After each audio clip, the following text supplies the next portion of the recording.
Premiere Pro နဲ့ဗီဒီယိုတီးဖြတ်တဲ့အခါမှာအခြေခံအကြဆုံးအဓိကအကြဆုံးနဲ့အများဆုံးအသုံးပြုရတဲ့ tool လေးခု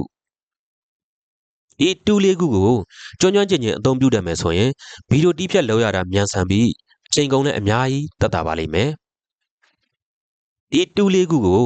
ကျွမ်းကျွမ်းကျင်ကျင်အသုံးပြုတတ်ချင်တယ်ဆိုရင်တော့ဒီဗီဒီယိုကိုအဆုံးထိကြည့်လိုက်ပါအားလုံးပဲမင်္ဂလာပါဒီဗီဒီယိုမှာတော့ Premiere Pro နဲ့ဗီဒီယိုတွေတီးဖြတ်တဲ့အခါမှာအခြေခံအကြဆုံးနဲ့အရေးကြီးဆုံး tool လေးခုအသုံးပြုပုံကိုမျှဝေသွားမှာဖြစ်ပါတယ်ဒီ tool လေးခုကတော့ Selection Tool, Translate Forward Tool, Razor Tool, Rapid Edit Tool တို့ဖြစ်ပါတယ်ပထမဆုံးအနေနဲ့ Selection Tool အသုံးပြုတဲ့ပုံစံကိုကျွန်တော်နဲ့အတူလေ့လာကြည့်လို့ရပါတယ်ဒါတော့ပုံမှန်ဆိုရင်တော့ဒီ selection tool ကိုဝင်နေပါလိမ့်မယ်ဒီ timeline ဘေးမှာတော့ဒါဒီ tool bar ဖြစ်ပါတယ်ဒီအပေါ်ဆုံးကတော့ selection tool ဖြစ်ပါတယ်သူ့ရဲ့ shortcut key ကတော့ V ဖြစ်ပါတယ် V ကိုနှိပ်လိုက်ရင် tool ကိုယူပြီးသားဖြစ်ပါလိမ့်မယ် okay ပထမဆုံးကျွန်တော်ဒီမှာ video file လေးတစ်ဖိုင်ဆွဲထည့်လိုက်မယ် okay selection tool ဖြစ်တဲ့အတွက်ကြောင့်မလို့ကျွန်တော်တို့လိုချင်တဲ့နေရာတွေကို select ပေးလို့ရတယ်ဗီဒီယို clip တွေကိုကိုလိုချင်တဲ့ clip တွေရွေးချယ်ပြီးတော့ select ပေးလို့ရတယ်ဥပမာဒီ clip လေးကိုလိုချင်တယ်ဆိုရင် select ပေးလိုက်မယ် select ပေးပြီးသွားပြီဆိုရင်သူ့ကိုဖိပြီးတော့ကျွန်တော်တို့ကနေရာအရွှေ့ပြောင်းလဲလုပ်လို့ရတယ်အချုံချဲ့လဲလုပ်လို့ရပါတယ်သူ့ကိုဖိပြီးတော့ကိုလိုချင်တဲ့နေရာတွေလိုက်ပြီးစီချလို့ရတယ်ရွှေ့ပြောင်းလို့ရတယ်အချုံချဲ့ကိုလည်းလုပ်လို့ရပါတယ်သူ့ရဲ့ဒီ mouse pointer လေးကဗီဒီယိုရဲ့အစဒီမှာတွားလိုက်ပြီဆိုရင်ဒီမှာအနီရောင်မြားလေးပေါ်နေလိမ့်မယ်ဒါဆိုရင်ကျွန်တော်တို့အချုံချက်လုပ်လို့ရတယ်မြားလေးဒီဘက်ကိုလှည့်နေရဆိုရင်တော့ခြုံလို့ရတယ်ချဲ့မယ်ဆိုရင်တော့ကျွန်တော်တို့ကဒီဘက်ကိုလှည့်နေပြီဆိုပြန်ပြီးချဲ့လို့ရပါတယ်ဒါဗီဒီယိုဖိုင်ကကြတော့သူ့ရဲ့မိနစ်စက္ကန့်ရှိသလောက်ပဲချဲ့လို့ရပါတော့ကျွန်တော်ဒီပုံနေဆိုရင်တော့ကိုကြိုက်တဲ့လောက်ခြုံလို့ချဲ့လို့ရပါတယ်ဒါကြတော့ selection tool ပါနေရာတွေရွှေ့ပြောင်းလို့ရတယ် move လုပ်လို့ရတယ်ပေါ့နော် select ပေးလို့ရတယ်ကိုလိုချင်တဲ့နေရာလေးတွေကိုပဲကွက်ပြီးတော့ဒီ cut ကိုလိုချင်တဲ့ဒီဗီဒီယို clip တွေ cut တွေကိုပဲရွေးချယ်ပြီးတော့ select ပေးပြီးတော့ဆွဲရွှေ့လို့ရတယ်ပေါ့နော်နေရာရွှေ့ပြောင်းလို့ရတယ်ဒါ selection tool ပါ okay နောက်ထပ်တစ်ခုကကြတော့ဒီအောက်မှာရှိနေတဲ့ translate forward tool ဖြစ်ပါတယ်သူ့ရဲ့ shortcut key ကတော့ A ဖြစ်ပါတယ် translate forward tool ဖြစ်ပါတယ်သူ့ရဲ့ဒီ track တွေကို select ပေးပြီးတော့ပြောင်းရွှေ့တာဖြစ်ပါတယ်ကျွန်တော်ဒီ selection tool ကကြတော့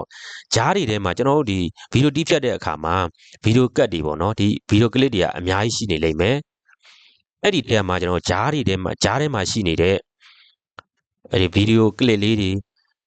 ရွှေ့တာပြောင်းတာတွေလုပ်ချင်တယ်ဆိုရင်ကျွန်တော်တို့ကဒီ selection tool ကိုသုံးပြီးတော့ပြောင်းလို့ရတယ်အကယ်၍ကျွန်တော်ဒီ timeline ပေါ်မှာရှိနေတဲ့ဒီ audio ရော video ရောပေါ့နော်အားလုံးကိုကျွန်တော်တို့က select ပေးပြီးတော့ရွှေ့ချင်တယ်ဆိုရင်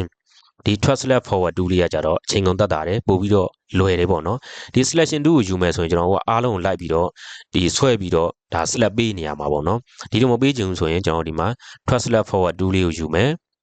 ပြီးရင်တစ်ချက်နှိပ်လိုက်တာနဲ့အားလုံး select ဝင်သွားပါလိမ့်မယ်ပြီးရင်ဖိပြီးတော့ရွှေ့လို့ရတယ်ပြောင်းလို့ရတယ်ပေါ့နော်ကိုကြိုက်တဲ့နေရာသွားချလို့ရတယ်ဒါကကြတော့ translate forward tool ဖြစ်ပါတယ်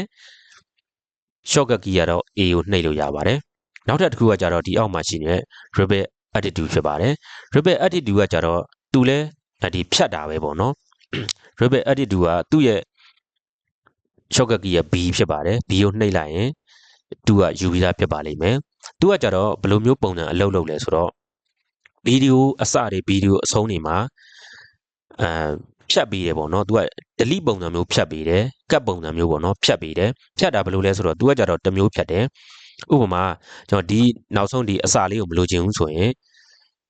ဗီဒီယိုအစာလေးပေါ်မှာကို mouse pointer တင်လိုက်တာနဲ့သူ့ရဲ့ကျွန်တော်ဒီမြားအဝါရောင်လေးပေါ့နော်ဒီအနက်နဲ့အဝါနဲ့စတုပ်ကတော့အနက်ရောင်လေးပေါ့နော်ပတ်ထားတယ်ဒီမြားလေးပေါ်လာလိမ့်မယ်သူ့ကိုကျွန်တော်ဒီမှာဆွဲပြီးခြုံလိုက်မယ်ဒါဆိုသူကပြတ်သွားပြီပေါ့နော်ဒါဖြတ်တယ်ပေါ့နော်ဒါသူကခြုံပြတ်ဖြတ်တာပေါ့နော်ဒါခြုံပြီးတော့ဖြတ်တာဖြစ်တယ်ဒီလိုမျိုးပဲကျွန်တော်တို့ကဆွဲပြီးဖြတ်လိုက်မယ်ဆိုရင်ခြုံပြီးတော့သူကပြတ်သွားပါလိမ့်မယ်ဒါကိုသူကရှေ့ကနေဆွဲဖြတ်မယ်ဆိုရင်ရှေ့ကိုပဲသူကကြံနေတဲ့အပိုင်းကဗီဒီယိုဖိုင်ကသူကသွားကတ်နေတာနော်ဒီမှာရှေ့ပိုင်းကတော့ပြတ်သွားပြီဒါပေမဲ့ဗီဒီယိုဖိုင်ကရှေ့မှာပဲကတ်နေလိမ့်မယ်ဒါကိုကခြုံပြတ်ဖြတ်ခြင်းနဲ့ ဆိုရင်ဒီနေရာဒီတူးလေးကိုသုံးပြီးတော့ဖြတ်လို့ရတယ်ဒါပို့ပြီးတော့လွယ်တယ်ပေါ့နော်ဒီအစကိုပြန်ပြီး delete လုပ်စရာမလိုကိုမလိုချင်တဲ့နေရာကြည့်အောင်ပေါ့ဒါပေမဲ့ तू ကဒီအလဲမှာရှိနေတဲ့အပိုင်းကိုတော့ तू ကဖြတ်လို့မရဘူးပေါ့နော်ဖြတ်ချင်တယ်ဆိုရင် तू က razor 2ကိုသုံးပြီးတော့မှဖြတ်ပေးလို့ရမယ် okay ဒါကကြတော့ rebel edit 2ဖြစ်ပါတယ်နောက်ထပ်2တစ်ခုကကြတော့ razor 2ဖြစ်ပါတယ်သူ့ရဲ့ shortcut key ကတော့ C ဖြစ်ပါတယ် C ကိုယူလိုက်ရင်ဒီ2ရပါလိမ့်မယ်သူကကြတော့ကျွန်တော်မလိုချင်တဲ့ video clip ရဲ့ဒီ video cut ရဲ့အစိပ်ပိုင်းတွေပေါ့နော်မလိုချင်တဲ့အစိပ်ပိုင်းတွေကိုဖြတ်တဲ့နေရာဖြစ်ပါတယ်သူ့ဒီမှာဆိုရင် mouse pointer ကကျွန်တော်ဒီ brader ပုံစံလေးဖြစ်နေလိမ့်မယ်ကိုဖြတ်မဲ့နေရာလေးကိုတိုင်းလိုင်းလေးချပြီးတော့ click လိုက်ရင်ပြတ်သွားပါလိမ့်မယ် okay သူ့ကို click လိုက်မယ်ပြတ်သွားပါလိမ့်မယ်ဒါဆိုရင် तू ကဖြတ်ပြီးသားဖြစ်သွားပြီပေါ့နော်ဒီကြားရဲ့အပိုင်းကိုကျွန်တော်တို့ကဖြတ်မယ်ဆိုရင်ခုနလိုပဲဒီ selection tool လေးကိုကျွန်တော်ယူလိုက်မယ် wheel ကိုနှိပ်ပြီး selection ယူလိုက်မယ်ပြီးရင်သူ့ပေါ်မှာ select နှိပ်ဒီ select တစ်ချက်ပေးလိုက်ပေါ့နော်ဒီမှာကိုဖြတ်ချင်တဲ့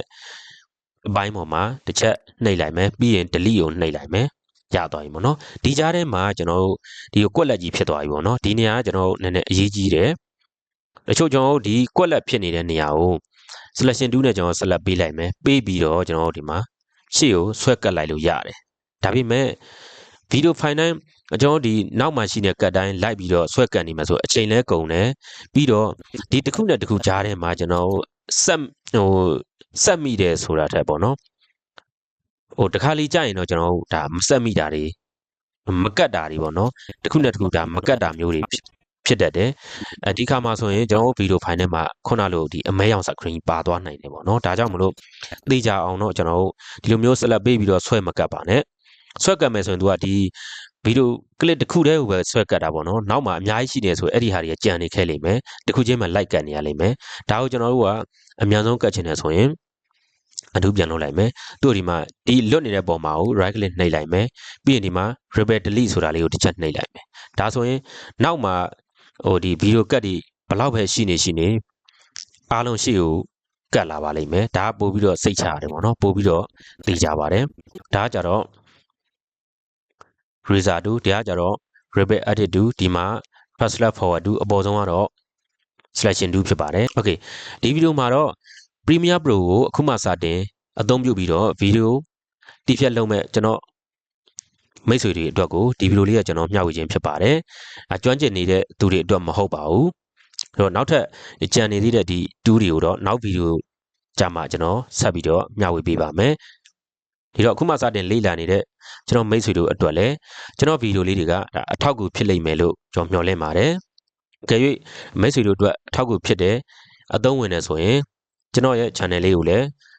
like and subscribe လေးလုပ်ထားပေးခဲ့ဖို့တောင်းဆိုပါရစေခင်ဗျာအဲ့တော့အားလုံးလည်းအဆင်ပြေကြပါစေခင်ဗျာအားလုံးကိုကျေးဇူးအများကြီးတင်ပါတယ်ခင်ဗျာ